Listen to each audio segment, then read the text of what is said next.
সকালে চোখ খুলে চিন্তা হয় আজ ব্রেকফাস্টে কি বানাবো যেটা হেলদিও হবে আবার টেস্টিও হবে। আজ আমি আপনাদের সাথে শেয়ার করব খুবই হেলদি ও টেস্টি একটা ওটস রেসিপি। রেসিপিটা খুবই সহজ আর ফটাফট তৈরি হয়ে যায়, খুব বেশি হলে 10 মিনিট সময় লাগবে। নমস্কার, কেমন আছেন সবাই? ওম কিচেনে সবাইকে স্বাগত জানাই। প্রথমে দুমুঠো ওটসকে শুকনো খোলায় হালকা একটু ভেজে নেব, এতে ওটসের কাঁচা গন্ধটা চলে যাবে। খুব বেশি কিন্তু ভাজবো না, হালকা একটু ভেজে নেব। ভাজার একটা সুন্দর একটা হালকা গন্ধ এলেই নামিয়ে নেব। এই সময় গ্যাসের আঁচটাকে কিন্তু একদম লো রাখতে হবে, না হলে ওটসটা কিন্তু পুড়ে যেতে পারে। প্যানে অল্প একটু সাদা তেল দিয়ে দিলাম। এই সাদা তেলে আমি কিছু সবজি ভেজে নেব। একটা মাঝারি সাইজের পেঁয়াজ কুচি দিয়ে দিলাম, পেঁয়াজটাকে হালকা একটু ভেজে নেব। ক্যাপসিকাম আলু দিয়ে হালকা একটু নেড়ে নেব। আলুটাকে কিন্তু একদম সরু করে কেটে নিয়েছি। এক মুঠো বেবিকর্ন, অল্প একটু নুন,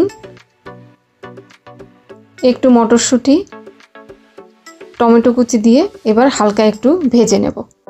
সবজিগুলোকে কিন্তু খুব বেশি ভাজবো না, তাহলে সবজির ক্রাঞ্চিনেসটা চলে যাবে। শুধু আলুটাকে সেদ্ধ হয়েছে কিনা সেটা শুধু চেক করে নেব। এবার ভাজা ওটসকে এই সবজির সাথে দিয়ে দিলাম। এই সবজির মধ্যে আলুটাকে একটু সেদ্ধ করতে হবে জন্য আমি আলুটা খুব সরু করে কেটে নিয়েছি। সব সবজির সাথে ওটসটাকে একটু ভালো করে মিশিয়ে নেব। স্বাদ মতো নুন, অল্প একটু গোলমরিচ গুঁড়ো, একটু চাট মশলা, 1 চা চামচের মতো টমেটো সস। এবার সব কিছুকে ভালো করে মিশিয়ে নেব। তাহলে দেখতেই পেলেন কতটা সহজ আর সিম্পল একটা রেসিপি, কিন্তু খেতে হয় দুর্দান্ত। হাত দিয়ে এভাবে একটু জল দেব, খুব অল্প জল দেব। ওটস আর সবজি কোনোটাই কিন্তু খুব বেশি সেদ্ধ হয়ে গেলে কিন্তু ভালো লাগবে না। সবশেষে একটু ধনেপাতা অ্যাড করলাম। ধনেপাতাটা ওটসের সঙ্গে মিশিয়ে গ্যাসটাকে বন্ধ করে দেব।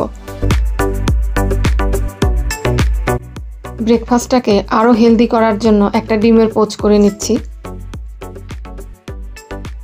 স্বাদ মতো নুন, একটু গোলমরিচের গুঁড়ো, একটু চাট মশলা ছড়িয়ে দিলাম।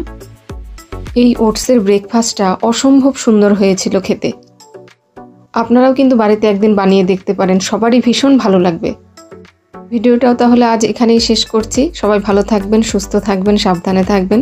ভালো লাগলে একটা লাইক করে দেবেন। রেসিপি কেমন লাগলো কমেন্টে অবশ্যই জানাবেন।